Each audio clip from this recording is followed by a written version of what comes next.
Let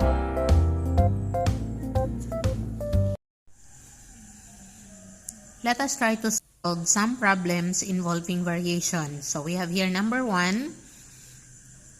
If A varies directly as B and A is equal to 10 when B is equal to 6, write an equation describing the variation. So as you can see, it is a direct variation. So we can write the equation as A is equal to K times B, or A varies directly as B. Now, we are asked to write an equation describing the variation.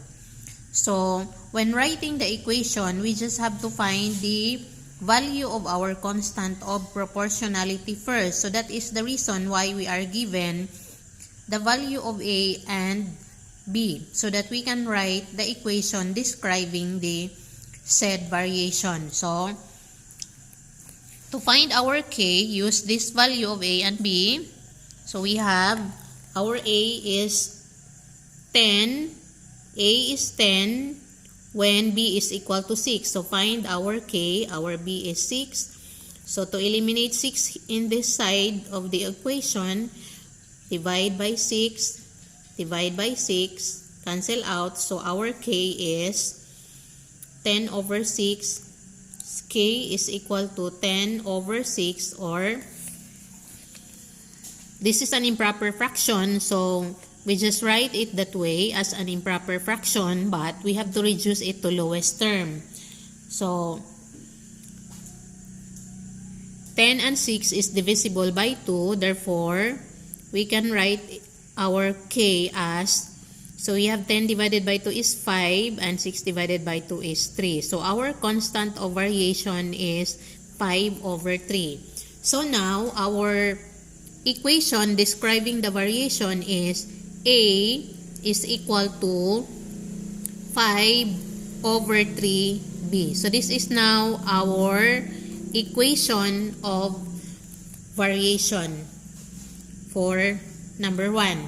Okay, next problem. N varies directly as Q, and N is equal to 39 when Q is equal to 3. Find N when Q is 8. Okay. N varies directly as Q. So what we have to do first is write the equation for this direct variation. So, N varies directly as Q. Now, what is the purpose of this one? We are given and N is 39 when Q is equal to 3. We have to use this one to find the value of our constant of variation, or K. So, let us use that number, that value of N and Q, for finding the constant of proportionality. So, we have N is 39. Then, we have our K, unknown. And then, Q is 3. Find our Q. So, we have divide both sides by 3, divide by 3, just to make the solution simpler. So, we have that one. So, our K is 39 divided by 3. We have 13. So, that is our constant of proportionality. Now, we are asked, the main question is find N when Q is equal to 8. So, copy again the formula or the equation. N is equal to Q times K times Q. That means N varies directly as Q. Now, we are asked to find N when Q is equal to 8. So, N is unknown. And what is the value of our K? We have 13. And then, Q is equal to 8. Find our N. So, our N, when K is 13 and Q is 8, the value of our N is 13 times 8. That is 104. Okay, that is now our n. Okay, next problem. A and B are inversely proportional and A is equal to 3 when B is equal to 8. What is the value of A when B is equal to 16? So again, we have to write an equation for this variation. So that is inverse. So that means A is equal to K over B, or A varies inversely as B. The main question is what is the value of A when B is equal to 16? But we are given here A is equal to 3 when B is equal to 8. So this is for the purpose of finding the constant of variation. So what we have to do first is find the constant of variation or constant of proportionality. So we have A is 3 when B is equal to 8. So K is unknown, that is over 8. So to find for our K, let us just cross multiply. This means that it has the denominator of 1. So cross multiply, K times 1 is K, and then 3 times 8, that is 24. So our K or constant of proportionality is 24. So we can now find the value of our A when B is equal to 16. So write again the equation of variation. We have A is equal to K over B. What is A when B is equal to 16? So A is equal to, our K is 24 and our B is equal to 16. So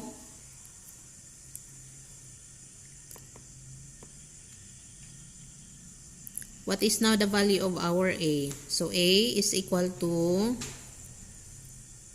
24 divided by 16. This is an improper fraction, so we can write it as an improper fraction, but we have to reduce it to lowest term. So 24 and 16 is divisible by 8. So 24 divided by 8 is 3, and 16 divided by 8 is 2. So our A is 3 over 2, or 3 halves. So that is our answer. Question number 4. Problem number 4. If P varies inversely as M and P is equal to 5 when M is equal to positive 5, P is negative 5 when M is positive 5, find M when P is equal to 7. So this is still an inverse variation. First, we have to write first our equation of variation. So P varies inversely as M. That is now our equation of variation. But we have to find P or K first before finding the value of our M when P is equal to 7. So our K, so P is negative 5. Negative 5 is equal to K over positive 5. So find our constant of variation. This means that it has a denominator of 1. So cross multiply, K times 1 is K, and then 5 times 5, negative 5 times positive 5, that is negative 25. So that is now our constant of proportionality. So we can now solve the value of our M when P is equal to positive 7. So write again the equation. P is equal to K over M.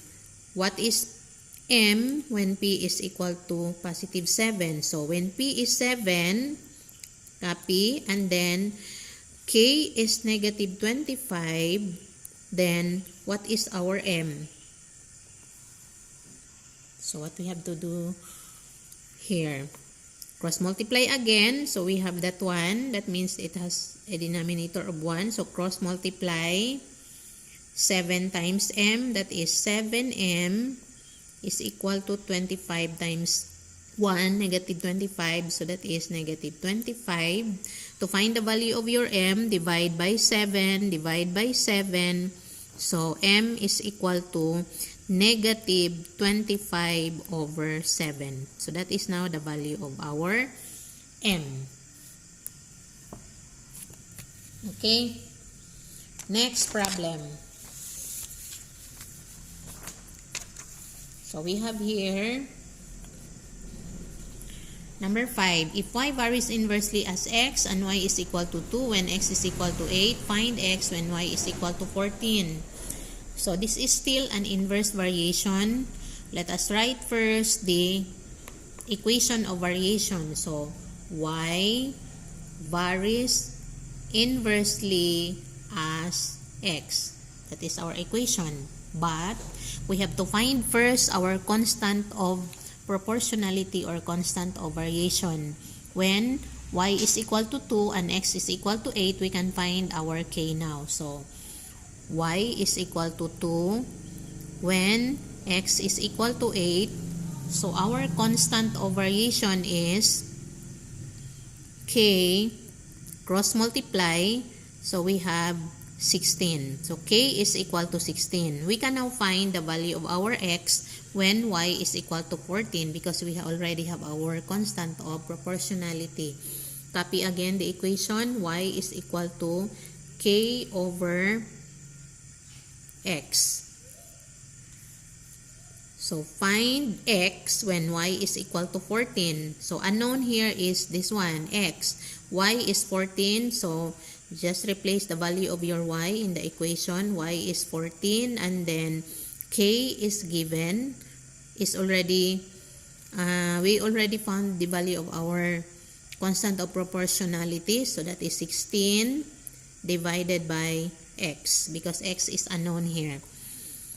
So we have to cross multiply again and find the value of our x. So that is 14 times x, 14x is equal to 16. Then next step, we have to divide 14 in both sides of the equation to make it easier to find the value of our x. So what remains is x, then 16 over 14. 16 and 14 is divisible by 2. So 16 divided by 2 is 8, and then 14 divided by 2 is 7. So our value of x is equal to 8 over 7. Okay, next problem. Suppose y varies jointly with x and z. If y is equal to 20 when x is equal to 2 and z is equal to 5, find y when x is equal to 14. So first thing that we have to do is to write the equation of variation. Y varies jointly with x and z. So y is equal to k varies jointly as x and z. Okay, that is our equation of variation. Next, we have to find the value of our k. We have to use this one. If y is equal to 20 when x is equal to 2 and z is equal to 5, we have to find this one. After getting the value of our k, so y is 20, k is unknown, x is 2, and z is 5.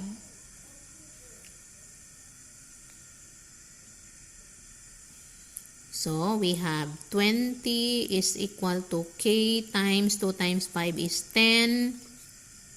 So the next step is eliminate 10 beside k. So you have to divide 10, cancel out. So what remains is we have k is equal to 20 divided by 10 is 2. So our constant of variation is 2. So we can find now the value of our y when x is 14 and z is equal to 8. So copy again the equation y is equal to k times x times z. What is asked? We are going to find y. So find y. Y is equal to, we have already our k, that is 2. Find y when x is equal to 14 and z is equal to 8. So y is equal to 2 times 14 times 8, that is 28.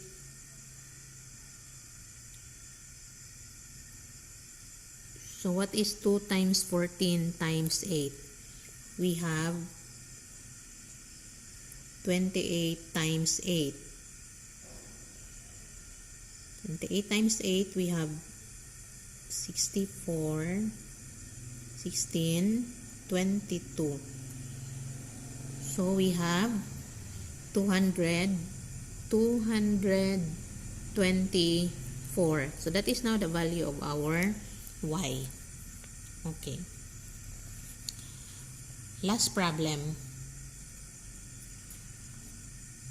P varies directly as Q and the square of R and inversely as S. And if K is equal to 30, find P when Q is equal to 8, R is equal to 6, and S is equal to 9.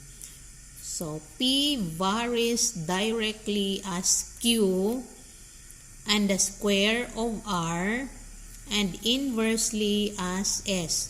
So we can write the equation as P is equal to P varies directly as Q. So K times Q and the square of R. So that means R squared and inversely as S. So inversely as S.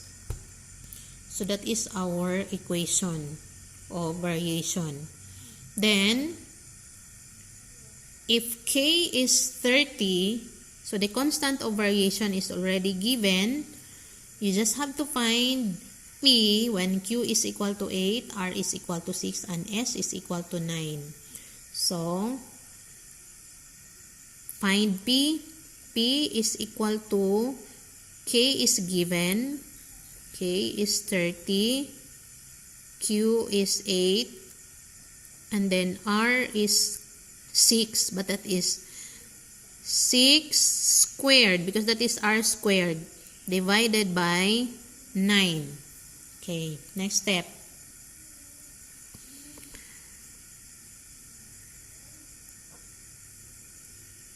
Okay, we just write it below. P is equal to 30 times 8, that is 240 times 6 squared is 6 times 6, that we have 36 divided by 9. But we can actually divide 36 by 9. So that means that is 1 and that is 4. 36 divided by 9 is 4. So automatically, the value of our P is equal to 240 times 4. 240 times 4, that is equal to 960. So that is now the value of our P. Okay, so that's how to solve problems involving variations.